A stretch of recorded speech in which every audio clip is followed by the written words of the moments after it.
Good day and welcome. I'm Rick, a man of history and your guide to the past. Today we're returning to the Middle Ages, coming back to the 11th century and England on the eve of the Norman conquest. If you saw my introduction video, and if you haven't, do take a look. I'll give you some great background information. You'll know that with the death of Edward the Confessor, there were four rival claimants to the throne. Two were Saxon, Edgar the Atheling and Harold Godwinson, and two were foreign. Harold Hardrada, the King of Norway, and William, Duke of Normandy. Well, the English Council, the Royal Council, decided to award the throne to Harold Godwinson, but there are those that disagreed with them, and the most famous of those is Duke William of Normandy, also known as the Conqueror and the Bastard. Today we're going to be looking not at the background to the conquest, but to its beginnings, the Norman invasion and the fight that changed everything, the Battle of Hastings. But first, a quick aside.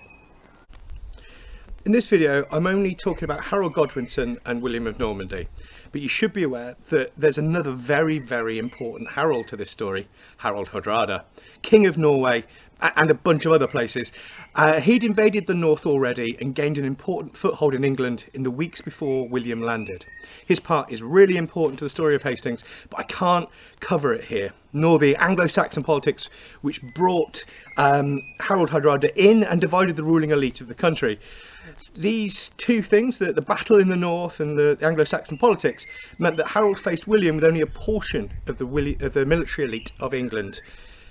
I will cover this more properly in another video, or at least I intend to, but for now it's enough to note that Harold Hardrada had invaded, won a battle and then was defeated in short order by Harold Godwinson. Harold's army had marched north, had to have a strong fight, a victorious fight, and then had to march all the way back south to the south coast, all of which meant that they were tired, they were footsore, and they'd lost a lot of the semi-professional fighting men they'd had with them.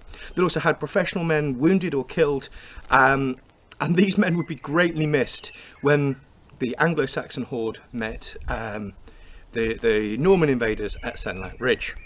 But enough of that, back to the content. In some of my previous videos, I've talked about how soldiers in other wars appeared similar and noted that it might be difficult to tell who was on which side, who was who, based on appearance alone. Soldiers dressed alike, were armed alike and fought alike in the past, and that, as you will hear, is no different in the case of the mid to the late 11th century. Professional fighting men wanted the best war gear, and that meant there were a lot of similarities between the Saxon Huscarls, the Housecarls, and the Norman Knights. However, infantry aside, there were some notable differences between Saxon and Norman in terms of their favoured war gear and how they fought. Though I don't think you really want to hear that from me, so it's time to speak with an expert.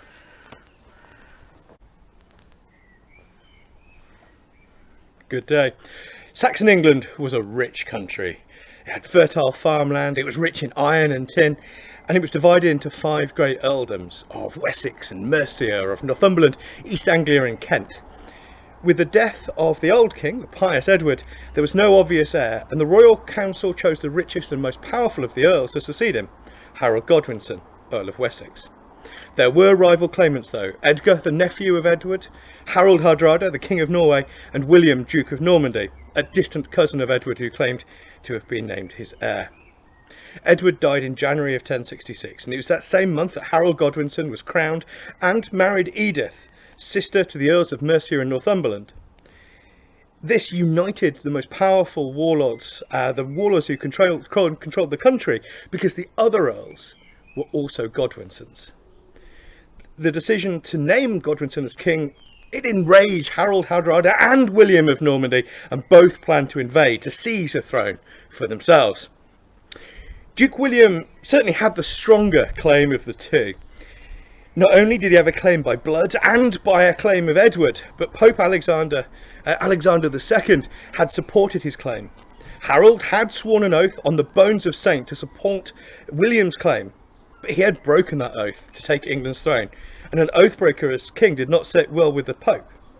Additionally, William promised to transform the old-fashioned Saxon church and to rid it of non-conforming priests, to align it with Roman practices and with Rome. As a sign of his support, the Pope gifted William with a banner decorated with a great golden cross in the centre. Behind that banner, William would lead his men.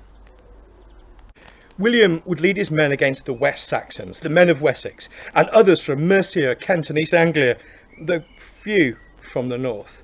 The solid heart of his army would be Harold Godwinson himself, a mighty warrior and a leader who had experience and success in war.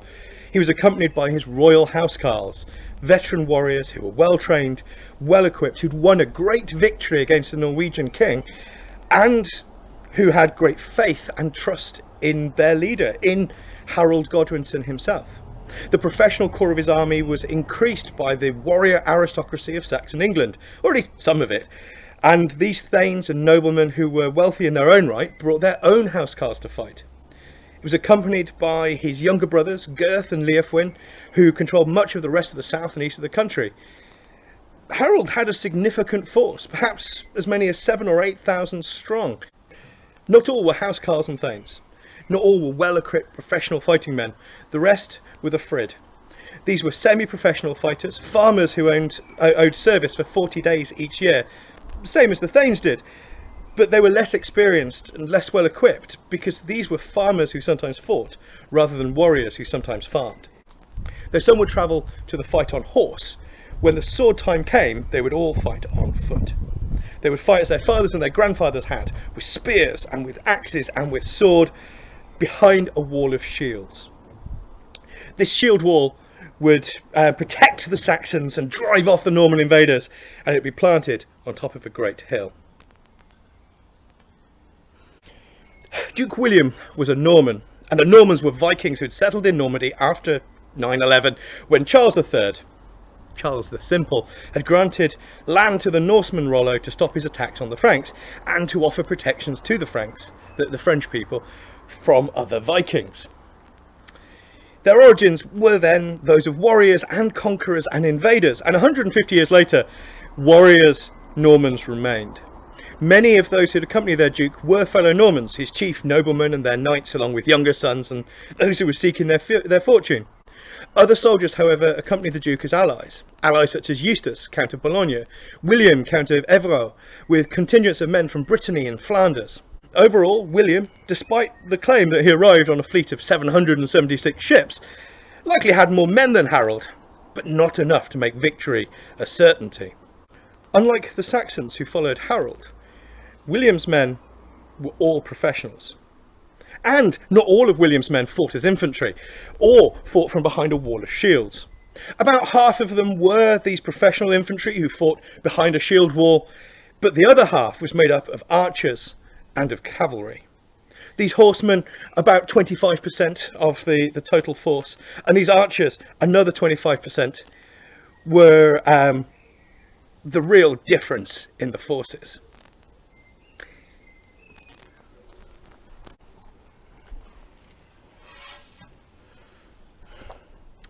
Given all I've said, perhaps you thought I was Saxon or Norman, and now you are unsure. Well, this is how many of those infantry, William and Harold's both, would be armed, with hauberk of mail down to the knees to protect the body, and for most men, armoured to the elbow or just beyond. Some had a hood of mail, but most professionals wore a helmet, rounded, or like this, domed, with a guard to protect the nose. Most carry a sword, but sword is an expensive weapon and not entirely effective in the press of the shield wall against well-armoured foe. It's an expensive weapon and it marks the owner as being a professional fighter, a man of worth, but it is not the main weapon to fight on the battlefield. Some will carry a hand axe. Saxon and Norman alike, an axe such as this is a useful weapon. Others, particularly those mounted, will carry a mace, a longer stick, a longer pole, with a heavy head to break bones and to smash apart armour. Both are effective against armoured and unarmoured men. Shields are important and most people will use them. You might think that Saxons have a round shield and Normans a teardrop or kite shield. And there is truth that some Saxons do carry a great round shield. But These are rather old-fashioned, and most professional fighters prefer a good kite shield, rounded at the top, broad enough to cover a man, and pointed at the bottom, long, extending across the entire length of the body. These provide good protection to a man on foot or on a horse. For an infantryman, they cover well, they lock well into a shield wall, yet they are quick to move. Aye, and quick to offer a defence and support for a spear. Spears are perhaps 6.5 to 8 feet in length and the most commonly carried weapons. They're easy to use, simple to train, inexpensive, and brutally effective.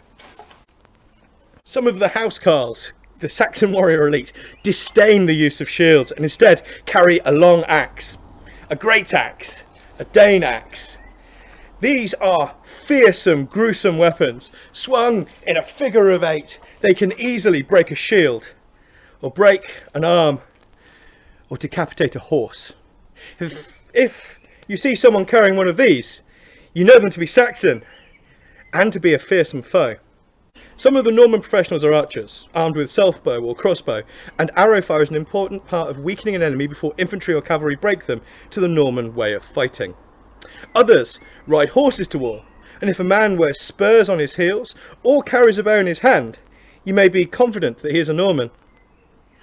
I, however, have neither spurs nor bow, and whilst I have this big axe, I do not fight with it. So who do you think I fought for?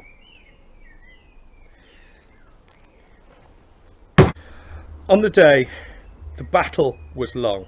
Fighting began early in the morning and continued until darkness brought the day to a close. Harold led his men south to what we now call Senlac Ridge and deployed in a long, curved line. His flanks were secured by wood and with marshy ground before him.